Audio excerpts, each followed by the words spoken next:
Ladies and gentlemen, this is internet personality Vangelus with a review of Transformers Animated Deluxe Sentinel Prime! A really badass name, and I'm really happy to see it stuck on a canonical character. Outside of the comic books, anyway. Sentinel Prime is in the Wave 4 of Transformers Animated. You will probably be able to find him in stores, if not now, then extremely soon. I believe that he's already available at Big Bad Toy Store as of this recording. In a set, anyway, so you have to buy other toys with him. But, you're probably after Swoop anyway, or something like that, so Sentinel Prime's a nice bonus. Now, I'll get it right out of the way. He does look small, doesn't he? He's a fairly small vehicle. However, as I said before with Animated, one thing that the Deluxes at least pull off really well are small vehicles becoming large robots. And unlike every single photograph I've seen of this toy, he actually isn't all that small in robot mode, but we'll get there in a sec. His vehicle mode is a plow.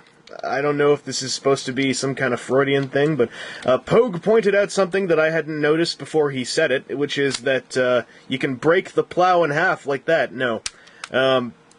The plow actually moves like a real snow plow if you don't do what I did and rip it in half. It can move, left and right, or it can just stay centered. So, for those of you who like to play with snow plow toys, you're all set even before you transform this guy. Hell, you might even just get this toy for the snowplow mode. I know I would if I was into snowplows. His transformation is quite nice and unexpected. I wasn't sure how they were going to do this, going by the show, but for a deluxe, it's pretty cool. A whole lot of parts move in ways that I haven't seen them move on typical Transformers very much. So his legs grow out of the top of the truck mode, and this is called Unfortunate Accident mode. This is what happens when you throw a robot head first into the roof of a car and then ask them to copulate. This is the kind of child you get.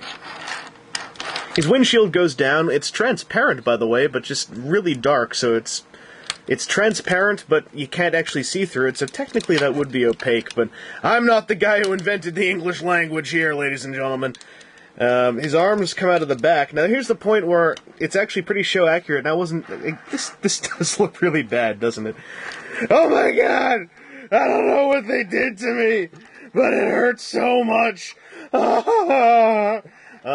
His arms pretty much move from back there up to here, and it's a really simple method, actually. It reminds me kind of, and this is a real stretch, but I'm honest here, it reminded me of how Kawamori's Valkyries have their legs move from the center of the fuselage up to the nose of the jet to sound like a raving mecha nerd there for a second. His shoulders clip into little grooves on the inside of the tire. Now, unfortunately, they don't do so very well. They clip in there pretty solidly until you give the slightest tug, then they come out. But it's a valiant effort. It works all right if you are really gentle with the guy, and I know that a lot of people seem to have a hate-on for this character, although that is what he was designed for. So, rip away. The toy can take it. Trust me. Oh, how I tested this thing. And then you just move the plow in front, and I'm sorry, I'm discovering fan modes as we go. Hi, kids! No, you split these to form, shoulder pad things. I'm not sure why this guy armors his shoulders more than anything else, considering how they're the largest part of his body, but his head just raises up, and you can leave it unspun around, but then he's looking out the bottom of his vehicle mode, and it's not quite as nice. By the way, this thing can peg on top of the vehicle mode, but it looks unbelievably silly, and I don't know. I'm not a fan of that. I like how you can store accessories in the vehicle modes, but sometimes it's done in a way where I just don't bother doing it in the first place. I'm a robot in disguise, I'm the smartest guy alive. How's it going? Perfectly normal human police car, officer, boom, boom, boom, boom, boom. Now let's get the obvious thing right out of the way. Size comparisons. He sure does look short, doesn't he? Yeah, I thought so too, but then you take an average size animated deluxe like, say, Jazz, and you can see that he has very, very poor balance. And you can also see that they're not really all that different in size, especially considering how Sentinel has this enormous set of shoulders. So, there is something, however, that Jazz does trump him in, not just in balance, but also in posability.